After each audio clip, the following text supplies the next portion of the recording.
शाम के 7 बजने को है। शंखनाद में आप सभी का स्वागत है। मैं हूं आपके साथ चित्रा त्रिपाठी। चंद रोज पहले हमने प्रयागराज में गंगा किनारे का भयावह दृश्य आपको दिखाया था। हमने दिखाया था कि कैसे गंगा की रेती पर मुर्दों का टीला बन गया है। करीब हफ्ते भर बाद हमने एक बार फिर से प्रयागराज का रुख किया, ये जानने के लिए कि अब हालात वहां पर कैसे हैं। क्या अब भी लोग अपने परिजनों को गंगा के किनारे दफन कर रहे हैं?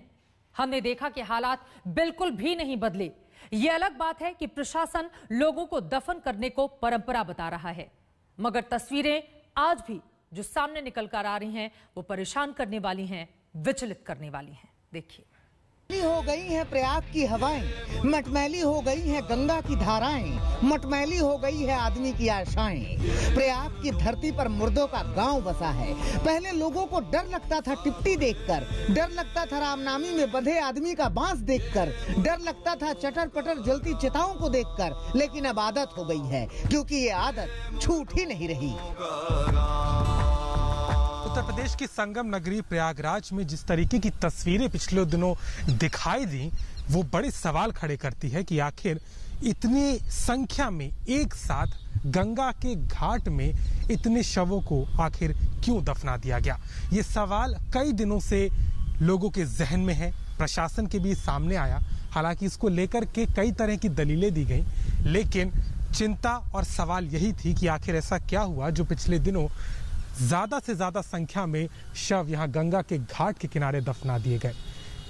माना जाता है कि प्रथा रही है जहां पर शवों को गंगा के घाट में रेत में दफना दिया जाता था, लेकिन एकाएक पिछले कुछ दिनों में खासतौर पर संक्रमण के दौर में जिस तरीके से हजारों की तादाद में मृत्यु हुई है, उसके अलावा अगर हम बात करें तो यहाँ जहाँ मौजूद है फाफामऊ के इस शमशान घाट पर, जहाँ पर आप देख सकते हैं कि अनगिनत यहाँ पर आपको ऐसी समाधियां मिल जाएंगी, ऐसे शव मिल जाएंगे जहां उनको यहाँ पर दफनाया गया। चंद रोज पहले भी हमने दिखाए थे संगम की रेती पर बिखरे हुए शव, हमने दिखाए थे एक बहुत बड़े भूभाग में दबे अधदबे शव, हमने दिखाई थी जिंदा आदमी को मरे हुए आदमी के अंतिम संस्कार न कर पाने की बेबसी। सबने सोचा था कि कुछ बदलेगा, लेकिन कुछ बदला क्या?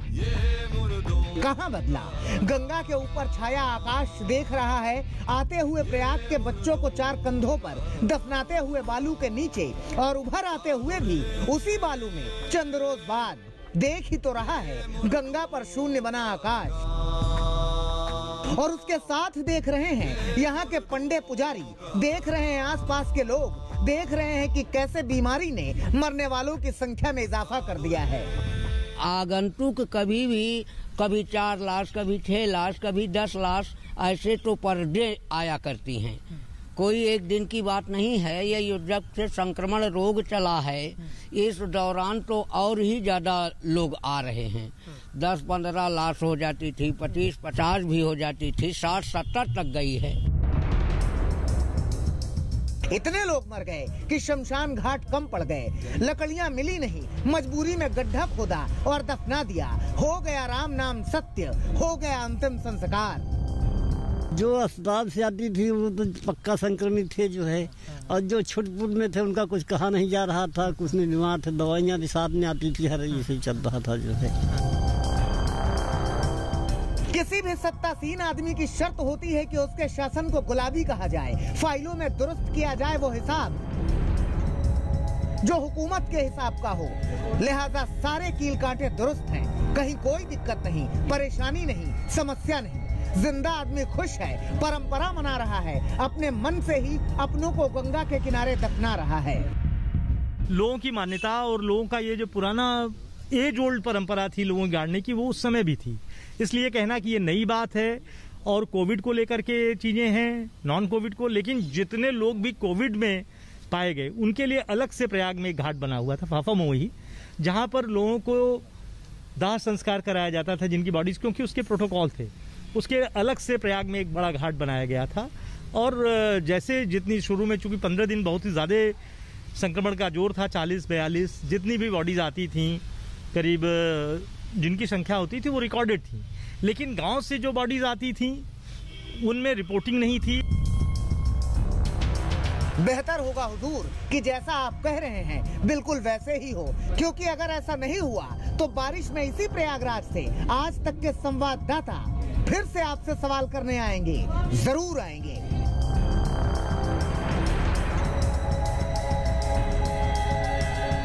अभिषेक मिश्रा, प्रयागराज, आज तक।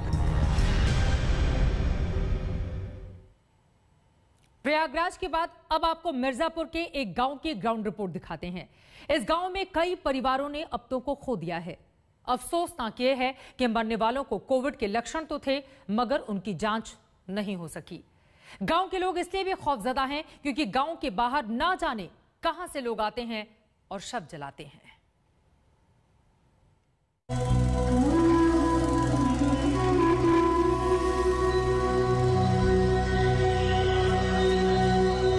हमारे भाई थे, एक भाई थी, 2 भतीजे, 1 महीने में चारों मर गए।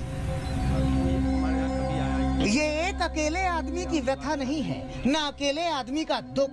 जिस गांव में ये शख्स रहते हैं वहां तो कोरोना मौत बनकर बरसा है।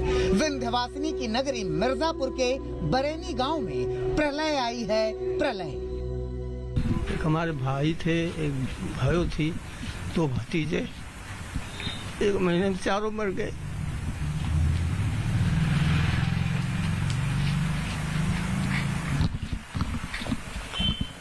कोई पूछने आया? कोई कभी नहीं आया पूछने आया। जिला मुख्यालय से महज 15 किलोमीटर दूर बरेनी गांव है। गांव की आबादी है करीब 9000, लेकिन गांव में महामारी की ऐसी आफत आई कि पूरा गांव मृत्यु के मंडप में तब्दील हो गया। ग्राम सभा बरेनी में कम से कम अभी तक मौतों का आंकड़ा अगर आप पूछेंगे तो कम से कम 30-35 मौतें हो चुकी हैं। पूरे गांव की मैं बात कर रहा हूं। और जहां प्रॉपर आज इस समय खड़े हुए हैं, इस एरिया में कम से कम 10-15 मौतें यहाँ भी हुई हैं और लोग संक्रमित थे। तो कहते हो अधिकारी कि गांवों की देखरेख हो रही है, कहते हो प्रभारी कि गांवों में कोरोना रोकने के कार्यक्रम चलाए जा रहे हैं, लेकिन गांव कहता है कि वो बाट जोह रहा है कि कोई तो आए हमें बचाए। ये सुध लेने वाला कोई नहीं था यहाँ पे, स्वास्थ्य विभाग का कोई टीम और न ही प्रशासनिक अधिकारी कोई आया यहाँ पे सुध लेने के लिए इन लोगों का। इसके बाद इसके पहले भी एक मौत हुई है, पताली सिंह है हमारे यहाँ, राम जन्म सिंह नाम है उनका। उनकी औरत कोरोना पॉजिटिव से एक्सपायर की है। उनको भी संक्रमित था, माने संदिग्ध था, माने वो उनको भी सांस लेने में तकलीफ, खांसी जुकाम हुआ और 2-3 दिन में ही एक्सपायर कर गए। ऐसे कई मामले हैं, जैसे अभी कल्लू मालिक एक है बगल में ही यहीं पे, उनको चलते फिरते अभी वो चल फिर रहे थे, हम लोग सुबह मुलाकात हुई उनसे और शाम फिर सुबह पता चला कि एक्सपायर कर गए। सुना हुजूर, ऐसे हैं हालात मिर्जापुर के बरेनी में। नहीं सुना तो और सुनिए, क्योंकि जिस परिवार का आदमी जाता है वो सिर्फ एक आदमी के जाना नहीं होता, चले जाना होता है पूरे परिवार के खुशियों का। लेकिन दुख सुरसा के मुंह की तरह होता है, जिसका कोई और छोर नहीं होता।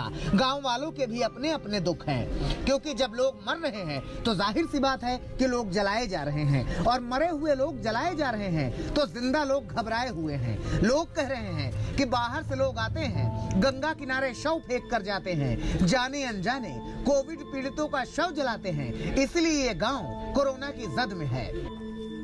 यहाँ पे अगर इतने कोरोना के मरीज जलाए जाएंगे तो जो उनके वायरस हैं वो तो भाई हवा में जो जलने वाले नहीं, हवा में उड़ रहे हैं। अच्छा, लोग फेंक के चले जा रहे हैं प्लास्टिक में जो सड़ रहा है, मतलब जो जल गया जो सड़ रहा है वो तो स्वाभाविक है। स्नान करने वाले कम सैकड़ों लोग गाँव के लोग जाते हैं नहाए स्नान करने डेली। यहाँ लोग डेली महिलाएं पुरुष लड़के सब जाते हैं स्नान। जो स्नान करने जा रहे हैं वही घाट स्नान करने का, उसी घाट पे मुर्दा भी फूका जाता है। तो स्वाभाविक है हम लोगों के दिमाग में है कि भाई कि उसका असर जो स्नान करने जा रहा है उसके द्वारा आ रहा है। गांव में एक घर में आ गया, बगल में आ गया, यही सब है। अब आइए देख लीजिए वो किनारा जहां लोग आए और रात के अंधेरे में शव जलाकर चले गए। ये मिर्जापुर के बरैनी गांव का शमशान घाट है। कुछ हफ्ते पहले तक यहाँ हर रोज दर्जनों लाशें जल रही थीं और कई शव तो गंगा में यूं ही फेंक दिए जाते थे। गांव वालों का कहना है कि इसमें से कई शव कोरोना पॉजिटिव लोगों के होते थे, जो यहाँ पर लाकर या तो गंगा में फेंक दिया जाता था या यहाँ चुपचाप उनका दाह संस्कार कर दिया जाता था और दर्जनों की तादाद में यहाँ पर ये हो रहा था। बरैनी गांव में ढेरों लोग संक्रमित हुए, कई की मौतें हुई हैं और गांव के लोगों का स्पष्ट मानना है कि गांव से बिल्कुल नजदीक होने की वजह से हो सकता है ऐसे शवों के दाह संस्कार की वजह से इस गांव में संक्रमण फैला हो, ये गांव वाले मानते हैं। अब सवाल ये है कि वो कौन लोग थे जो यहाँ आए और उन्होंने कोविड संक्रमितों के शव जलाए। एक बात और, बाहर से लोग आ रहे हैं, शव जला रहे हैं, इसका अर्थ तो यही है कि इस बरैनी गांव की तरह ही आसपास के गांवों में भी लोग कोरोना से मर रहे हैं और लोग मर रहे हैं, इसलिए जिंदा जो हैं वो दाह संस्कार कर रहे हैं। कोई कहे कुछ भी, लेकिन इतना जान लीजिए कि कोरोना ने तबाही मचा रखी है अभी भी। कुमार अभिषेक, बरैनी गांव, मिर्जापुर, आज तक। गांवों के हालात आपने देख लिए, मगर इन सब के बीच उत्तर प्रदेश के मुख्यमंत्री योगी आदित्यनाथ लगातार कोविड को खत्म करने की लड़ाई लड़ रहे हैं।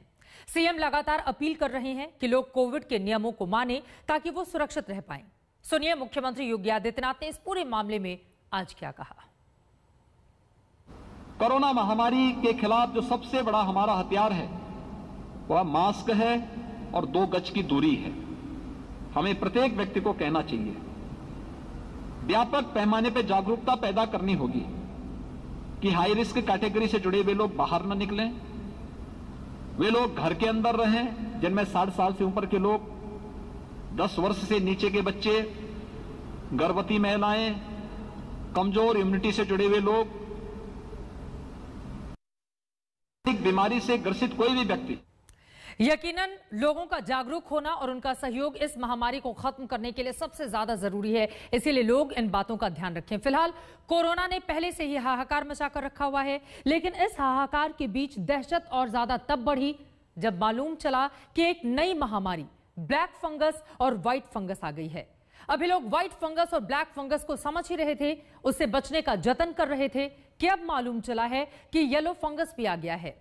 येलो फंगस के लक्षण वाला पहला मरीज गाजियाबाद में मिला है।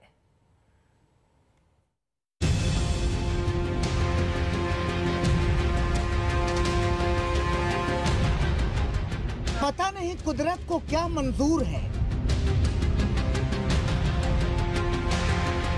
पता नहीं क्यों कुदरत ने ठान लिया है बैन।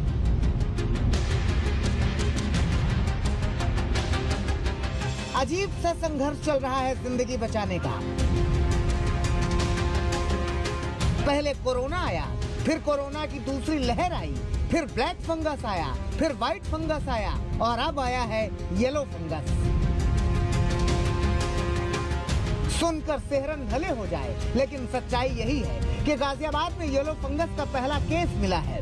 45 साल के एक शख्स में येलो फंगस पाया गया है। हैरानी की बात यह है कि जिस शख्स में येलो फंगस के लक्षण मिले हैं उसमें ब्लैक फंगस भी है, व्हाइट फंगस भी पहले से ही है।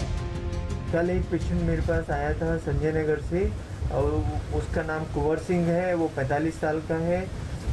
उसको साइनस बिल्कुल सीटी स्कैन में नॉर्मल लग रहे थे, लेकिन जब मैंने एंडोस्कोपी टेस्ट किया तो उसमें मुझे मालूम पड़ा कि उसको 3 तरह का फंगस है। उसको वाइट भी है, उसको ब्लैक भी है, उसको येलो फंगस भी है। ये जो नई बीमारी आई है येलो फंगस नाम की, इसे विज्ञान की भाषा में म्यूकर सेप्टिकल्स कहते हैं। ये मुख्य तौर पर रेप्टाइल्स वर्ग के जीवों में मिलती है, जैसे छिपकली में, सांप में, मगरमच्छ में, कछुओं में, मेढक में येलो फंगस मिलता रहा है। लेकिन पहली बार ऐसा हुआ है कि येलो फंगस किसी आदमी के अंदर मिला है। जो येलो फंगस है वो उसको बोलते हैं म्यूकर सेप्टिकस। ये रेप्टाइल्स में मिलता है, जैसे छिपकली वगैरह इन सब में मिलता है। ये फर्स्ट टाइम मैंने ह्यूमन में देखा है अपने पूरे कैरियर में।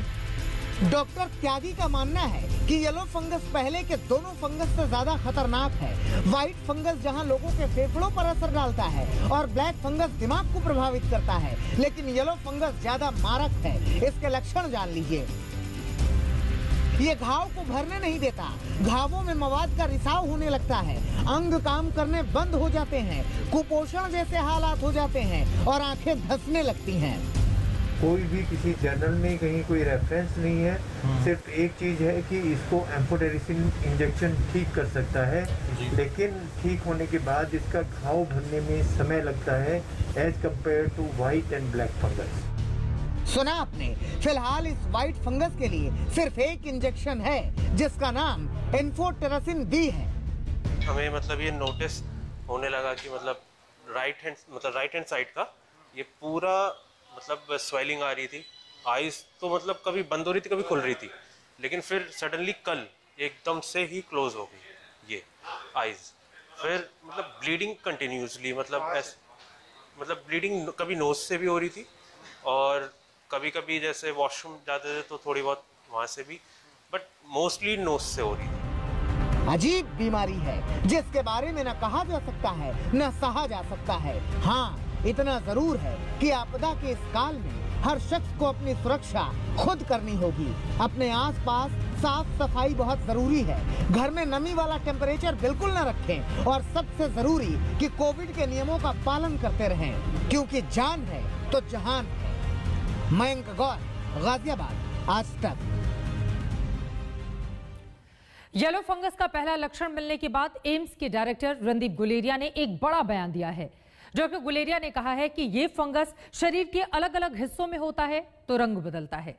गुलेरिया का कहना है, उनके कहने का मतलब यह है कि ब्लैक फंगस, व्हाइट फंगस और येलो फंगस के लिए सिर्फ रंग अलग अलग हैं, महामारी ये एक ही है। सुनिए इस पूरे मामले में डॉक्टर गुलेरिया की ओर से क्या दी गई है जानकारी। तो ये बात समझना बहुत जरूरी है कि अगर हम बात कर रहे हैं तो इट्स बेटर कि हम यूज करें करेक्ट नेम, क्योंकि ये कंफ्यूजन हो जाता है। क्योंकि कई दफा कुछ एरियाज में अगर फंगस ग्रो करे तो उसका कलर अलग लग सकता है और उसको आप एक ही फंगस को अलग अलग कलर के नाम से लेबल करने से कंफ्यूजन हो सकता है। ज़्यादातर अभी जो देखा जा रहा है वो म्यूकरमाइकोसिस है, ओकेजनली कैंडिडा इन्फेक्शन और एस्परजिलस इन्फेक्शन लंग्स में पाया जा रहा है। जैसे मैंने पहले भी कहा था, म्यूकर जो है एक फंगस इन्फेक्शन है जो मेनली सॉइल में देखा जाता है, एनवायरनमेंट में है, और it is not a communicable disease, यानी कि एक व्यक्ति से दूसरे व्यक्ति को वैसे नहीं फैलता है जैसे कोविड फैलता है। तो अगर एक व्यक्ति जिसको म्यूकरमाइकोसिस है वो और किसी व्यक्ति के साथ बैठा है तो ऐसा नहीं है कि उसको फंगल इन्फेक्शन उससे फैल जाएगा। तो ये समझना बहुत ज़रूरी है। दूसरा ये समझना ज़रूरी है कि ये जो फंगल इन्फेक्शन है 90 to 95% जो पेशेंट्स हैं जिनमें पाया गया है उनमें या तो डायबिटीज़ है या साथ में स्टीरॉयड यूज़ किया गया है। जिन लोगों को डायबिटीज़ नहीं थी या जिन लोगों को स्टीरॉयड्स नहीं दिए गया उसमें ये बहुत रेयरली देखा गया है। It is not uncommon. कई दफ़ा लोग ये कहते हैं कि ऑक्सीजन के साथ ये है, इसका लिंक है, लेकिन कई पेशेंट्स ऐसे भी हैं जो घर पे इलाज कर रहे थे जिनको ऑक्सीजन की ज़रूरत नहीं पड़ी, घर पे उन्होंने स्टीरॉयड्स ले लिए और शुगर उनकी कंट्रोल नहीं हुई, उनमें भी म्यूकरमाइकोसिस देखा गया है जो हॉस्पिटल में एडमिट भी नहीं हुए। एक तरफ कोरोना महामारी तो वहीं दूसरी तरफ राजनीति है भारी। जरा राजनीतिक गलियारों में आपको लेकर चलते हैं। कोरोना काल में तू मैं से आगे निकलकर राजनीति अब एफआईआर तक आ गई है। छत्तीसगढ़ में पूर्व सीएम रमन सिंह और बीजेपी प्रवक्ता संबित पात्रा पर पुलिस का घेरा है, तो मध्य प्रदेश में पूर्व मुख्यमंत्री कमलनाथ पर एफआईआर दर्ज हुई है। इसे लेकर अब सियासी घमासान मचा हुआ है। तो अब कोरोना पर राजनीति करते करते मामला एफआईआर की राजनीति पर आ गया है। छत्तीसगढ़ में राज्य के पूर्व मुख्यमंत्री रमन सिंह पर एनएसयूआई की शिकायत पर एफआईआर दर्ज हुई, तो दूसरी ओर बीजेपी की शिकायत पर मध्य प्रदेश के पूर्व मुख्यमंत्री कमलनाथ पर एफआईआर हो गई है। बात सिर्फ एफआईआर तक ही सीमित नहीं है। रमन सिंह अपने ऊपर दर्ज एफआईआर को लेकर पुलिस के खिलाफ धरने पर भी बैठ गए हैं। एनएसयूआई का आरोप है कि कांग्रेस के रिसर्च सेल के फर्जी लेटर हेड पर झूठी कहानी बनाई गई और इंटरनेट पर प्रचारित की गई, लेकिन रमन सिंह के मुताबिक सारे आरोप झूठे हैं। न्यायालय में जाते जाते इनकी जो सारी तैयारी है, जो झूठे मामले हैं वो बेनकाब हो जाते हैं। और जिस प्रकार उन्होंने संबित पात्रा और मेरे खिलाफ मामला दर्ज किया, तो हम लोग इस मामले को न्यायालय तक ले जाएंगे। छत्तीसगढ़ में दर्ज एफआईआर में रमन सिंह के अलावा बीजेपी के राष्ट्रीय प्रवक्ता संबित पात्रा भी कटघरे में हैं। उन्हें रविवार को ही पुलिस ने पूछताछ के लिए बुलाया था, लेकिन संबित पात्रा पेश नहीं हुए। इस बीच दिल्ली पुलिस ने कथित टूल किट वाले संबित के ट्वीट को मैनिपुलेटेड बताने पर ट्विटर को नोटिस दे दिया है। कांग्रेस की कथित टूल किट सच्ची है या फर्जी, इस घमासान के बीच जब कमलनाथ ने इंडियन वेरिएंट कोरोना को लेकर यह बयान दिया तो नया घमासान हो गया। ये शुरू हुआ था चीन का कोरोना, आज भारत इतना महान बन गया कि अब इंडियन वेरिएंट कोरोना, विश्व के प्रधानमंत्री और राष्ट्रपति आज इंडियन वेरिएंट कोरोना से डरे हुए हैं। देशों ने बैन कर दिया, सिंगापुर देश जैसे देश ने बैन कर दिया। जो हमारे बच्चे स्कूल जा रहे थे, मुझे तो किसी ने बताया कि जिसको कॉलेज में एडमिशन हो गई थी, उन्होंने कहा आप इंडिया से आ रहे हैं, आप इंडियन वेरिएंट ले आएंगे। कमलनाथ के बयान पर बीजेपी को ये कहने का मौका मिल गया कि टूलकिट में जो हथकंडा सुझाया गया था वो साबित हो रहा है। बीजेपी की शिकायत के बाद कमलनाथ के खिलाफ भ्रामक जानकारी फैलाने को लेकर भोपाल में एफआईआर भी दर्ज हुई है। मैं मैडम सोनिया गांधी से पूछना चाहता हूं, आग लगाने वाले बयान से क्या वो सहमत है कमलनाथ के? अगर कमलनाथ मन से कर रहे हैं तो फिर आप धृतराष्ट्र बन के तमाशा क्यों देख रही हैं? आप कार्रवाई कीजिए, और अगर आप सहमत हैं तो देश को अवगत कराइए ताकि देश अवगत हो सके कि कांग्रेस का सोच क्या है। शिवराज सिंह जी की बात सही है, मान लो, तो सुप्रीम कोर्ट के हलफनामे में कानून मंत्रालय ने और स्वास्थ्य मंत्रालय ने यह कहा कि 9 मई को कि डबल इंडियन वेरिएंट का शब्द का उपयोग किया गया, ये इसका हलफनामे की कॉपी है। मैं मानता हूं अब इन पर भी एफआईआर होनी चाहिए, मेरे ही देश में होनी चाहिए, मेरे ही प्रदेश में होनी चाहिए। जिस भावना के अनुरूप कमलनाथ पे हुई, उसी भावना के विपरीत अनुरूप इन पे होनी चाहिए। अगर नहीं हुई, इसका मतलब शिवराज भ्रष्ट राष्ट्र है, इसका मतलब नरेंद्र मोदी भ्रष्ट राष्ट्र है। तो नियम तो सबके लिए एक लागू होता है। कोरोना की राजनीति में एक दूसरे पर उंगलियां उठाने के बाद मामला पुलिस तक पहुंच गया है। ऐसे में सवाल ये उठ रहा है कि क्या जिसकी सरकार उसकी एफआईआर? आज तक ब्यूरो। राजनीति का ये नया वेरिएंट है, अब इसके लिए इलाज क्या है, ये अपने आप में बड़ा सवाल। लेकिन राजनीति हर एक मुद्दे पर